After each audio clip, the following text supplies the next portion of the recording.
আকাশবাণী কলকাতা। খবর পড়ছি প্রবীর ভট্টাচার্য। আজকের বিশেষ খবর হল, কেন্দ্রীয় অর্থমন্ত্রী নির্মলা সীতারামন সংসদে 2025-26 অর্থবর্ষের বাজেট পেশ করেছেন। আগামী অর্থবর্ষে আর্থিক বৃদ্ধির হার 6.8% থাকার পূর্বাভাস দেওয়া হয়েছে। এবারের বাজেট প্রস্তাবে বছরে ব্যক্তিগত 12 লক্ষ টাকা আয় পর্যন্ত সম্পূর্ণ কর ছাড়ের প্রস্তাব পেশ করা হয়েছে। প্রধানমন্ত্রী নরেন্দ্র মোদী বলেছেন, এই বাজেটের ফলে সঞ্চয়, বিনিয়োগ ও ক্রয় ক্ষমতা বাড়বে। বিরোধী রাজনৈতিক নেতারা বাজেটের সমালোচনা করে বলেছেন যে এতে মধ্যবিত্ত দেশের যুব সমাজের জন্য বিশেষ কিছু নেই। তবে বণিক মহল বাজেটের প্রশংসা করেছেন। ছত্তিশগড়ের বিজাপুর জেলায় নিরাপত্তা বাহিনীর সঙ্গে গুলির লড়াইয়ে 8 মাওবাদীর মৃত্যু হয়েছে। পশ্চিমবঙ্গ সহ দেশের বিভিন্ন অংশে পঞ্জিকার ভিন্ন ভিন্ন মত থাকায় আজ ও আগামীকাল জ্ঞান ও বিদ্যার দেবী সরস্বতীর আরাধনা। বিস্তারিত খবর।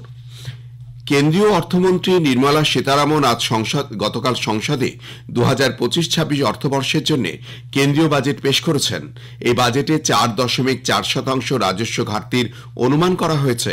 ভারতের অর্থনীতিকে বিশ্বের দ্রুততম বিকাশশীল অর্থনীতি বলে উল্লেখ করে শ্রীমতী সীতারামন বলেন, 10টি ক্ষেত্রের দিকে লক্ষ্য রেখে এই বাজেট প্রস্তাব করা হয়েছে।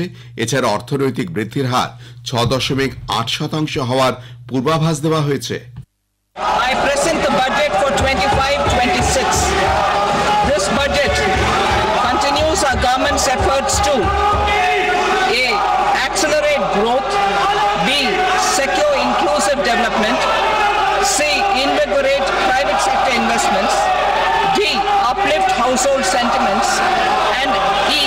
Enhance spending power of India's rising middle class. এই বাজেটে সর্বস্তরের মানুষকে উন্নয়নের অংশীদার করা হয়েছে বলে তিনি মন্তব্য করেন। বিকশিত ভারতের উচ্চাকাঙ্ক্ষাকে সামনে রেখে এই বাজেটে উন্নয়ন ত্বরান্বিত করার লক্ষ্য নেওয়া হয়েছে। মধ্যবিত্ত শ্রেণীকে ভারতের উন্নয়নের মূল শক্তি বলে উল্লেখ করে তাদের অবদানের স্বীকৃতিতে অর্থমন্ত্রী 2025-26 অর্থবর্ষের জন্য 12 লক্ষ টাকা পর্যন্ত আয়ের ক্ষেত্রে সম্পূর্ণ কর ছাড়ের প্রস্তাব করেছেন। 75,000 টাকা স্ট্যান্ডার্ড ডিডাকশন যোগ করলে বেতনভোগ শ্রেণীর আয়করের ছাড় 12,75,000 টাকা হবে বলে শ্রীমতী সীতারামন স্পষ্ট করেছেন। আগামী অর্থবর্ষের জন্য তিনি নতুন আয়কর হারেরও প্রস্তাব করেছেন। I am now happy to announce that there will be no income tax payable up to income of 12 lakh rupees. So, average income of 1 lakh per month other than the special rate income such as capital gains under the new regime. This limit will be 12.75 lakh for salaried taxpayers due to the standard deduction of 75,000. প্রবীণ নাগরিকদের জন্য উৎসমূলে কর ছাড়ে ঊর্ধ্বসীমা 50,000 টাকা থেকে বাড়িয়ে 1 লক্ষ টাকা করা হয়েছে। ডাল উৎপাদনে আত্মনির্ভরতা অর্জনে সরকার একটি 6ষ্ঠ বার্ষিক প্রকল্পের সূচনা করবে।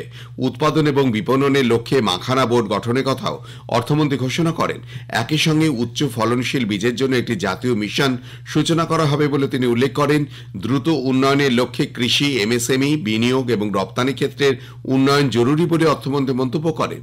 পূর্ব ভারতের 3টি ইউরিয়া উৎপাদন কারখানা পুনরায় খোলা হয়েছে বলে তিনি জানান। কিছু কিছু বৈদ্যুতিন পণ্যের ক্ষেত্রে করের ভার বাড়ানো হয়েছে। ডিসপ্লে প্যানেলের ক্ষেত্রে এই হার 10% থেকে বাড়িয়ে 20% করা হয়েছে। মোবাইল এবং অন্যান্য যন্ত্রাংশের ক্ষেত্রে শুল্ক কমিয়ে 5% করা হয়েছে। ভারতীয় ডাক ব্যবস্থায় বিশাল নেটওয়ার্ক গ্রামীণ অর্থনীতিতে অনুঘটকের কাজ করবে বলে অর্থমন্ত্রী মন্তব্য করেন। ঋণ নিশ্চয়তা প্রকল্পে ঊর্ধ্বসীমা বৃদ্ধির কথা ঘোষণা করে তিনি জানান, অতি ক্ষুদ্র সংস্থার জন্য এই ঊর্ধ্বসীমা 5 কোটি থেকে বাড়িয়ে 10 কোটি টাকা করা হয়েছে। এর ফলে আগামী 5 বছরে 1.5 লক্ষ কোটি টাকার অতিরিক্ত ঋণ সংস্থান করা সম্ভব হবে।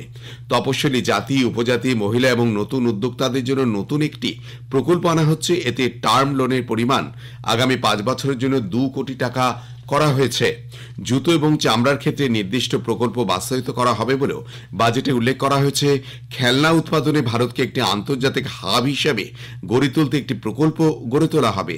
মেক ইন ইন্ডিয়া প্রকল্পের আওতায় দক্ষতা উন্নয়নের লক্ষ্যে 5টি জাতীয় কেন্দ্র গড়ে তোলা হবে। ভারতীয় জ্ঞানের ধারণাকে সকলের সঙ্গে ভাগ করে নিতে একটি ন্যাশনাল ডিজিটাল রিপোজিটরি গড়ে তোলা হবে। কৃত্রিম বুদ্ধিমত্তা শিক্ষার জন্য 500 কোটি টাকা ব্যয়ে একটি সেন্টার অব এক্সেলেন্স গড়ে তোলার কথাও বলা হয়েছে এই বাজেটে।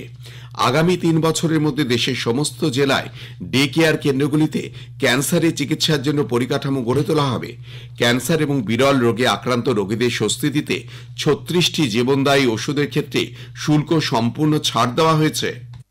To provide relief to patients, particularly those suffering from cancer, rare diseases, and other severe chronic diseases, I propose to add 36 life-saving drugs and medicines to the list of medicines fully exempted from basic custom duty.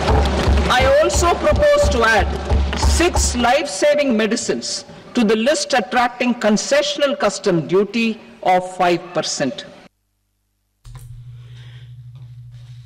100% লক্ষ্য পূরণে জল জীবন মিশনের মেয়াদ 2028 পর্যন্ত বৃদ্ধির কথা ঘোষণা করা হয়েছে। বাজেটে 1 লক্ষ কোটি টাকা ব্যয়ে একটি আরবান চ্যালেঞ্জ ফান্ড গড়ে তোলার কথা অর্থমন্ত্রী ঘোষণা করেন।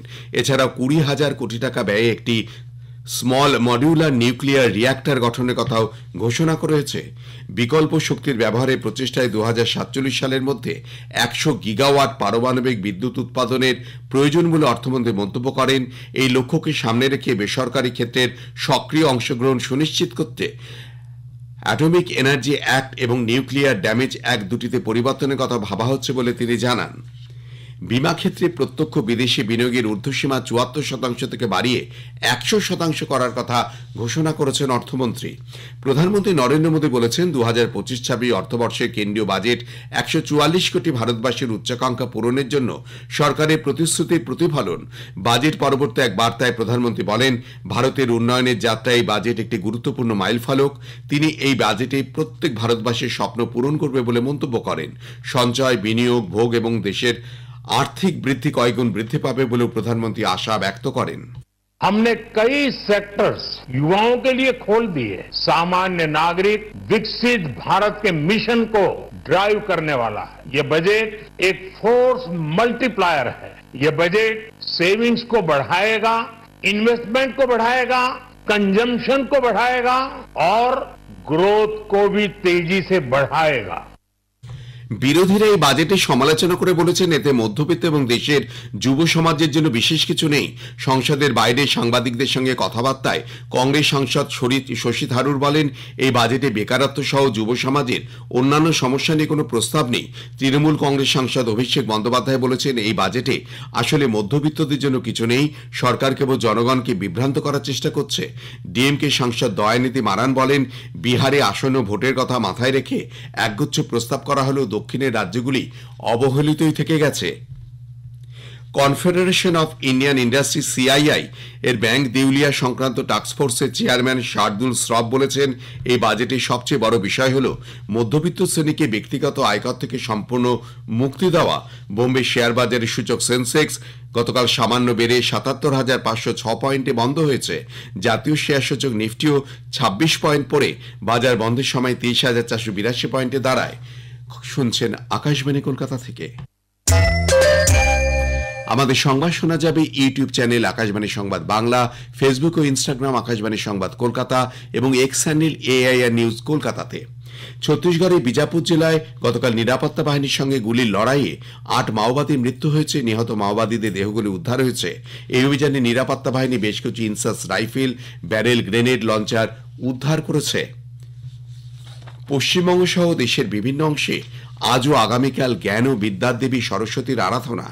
দ্রেক অভিমতের বিশুদ্ধ সিদ্ধান্ত পঞ্জিকা অনুযায়ী আজ শ্রীপঞ্চমী তিথি পূজার আয়োজন শুরু হয়েছে। রামকৃষ্ণ মিশন সহ পশ্চিমবঙ্গের বেশ কিছু ধর্মীয় প্রতিষ্ঠান, বিদ্যালয় ও শিক্ষা প্রতিষ্ঠানে আজ দেবীর আরাধনার প্রস্তুতি চলছে। অন্যদিকে সূর্য সিদ্ধান্ত অনুযায়ী আগামীকাল শ্রীপঞ্চমী তিথি সূর্যোদয় ও পূজাকর্মের উপযুক্ত সময় পাওয়ায় সকাল থেকে দেবী সরস্বতী পূজা ও আরাধনা চলবে। গৃহস্থ বাড়িতেও চলে দেবী সরস্বতীর আরাধনা। অনেকেই দেবী সরস্বতী পূজাকালে বিদ্যারম্ভে হাতেখড়ির আয়োজন করে থাকে। শেষ করবার আগে খবরের বিশেষ কিছু অংশ আরও একবার। কেন্দ্রীয় অর্থমন্ত্রী নির্মলা সীতারামন বলেছেন, কেন্দ্রীয় অর্থমন্ত্রী নির্মলা সীতারামন সংসদে 2025-26 অর্থবর্ষে বাজেট পেশ করেছেন। আগামী অর্থবর্ষে আর্থিক বৃদ্ধির হার 6.8% থাকার পূর্বাভাস দেওয়া হয়েছে। এবারে বাজেট প্রস্তাবে বছরে ব্যক্তিগত 12 লক্ষ টাকা আয় পর্যন্ত সম্পূর্ণ কর ছাড়ের প্রস্তাব দেওয়া হয়েছে। প্রধানমন্ত্রী নরেন্দ্র মোদী এই বাজেটের ফলে সঞ্চয়, বিনিয়োগ ও ক্রয় ক্ষমতা বাড়বে বলে বলেছেন। ছত্তিশগড়ে বিজাপুরের নিরাপত্তা বাহিনীর সঙ্গে গুলির লড়াইয়ে 8 মাওবাদীর মৃত্যু হয়েছে। খবর শেষ হলো, পরে খবর জাতীয় সংবাদ 7টা 25-এ।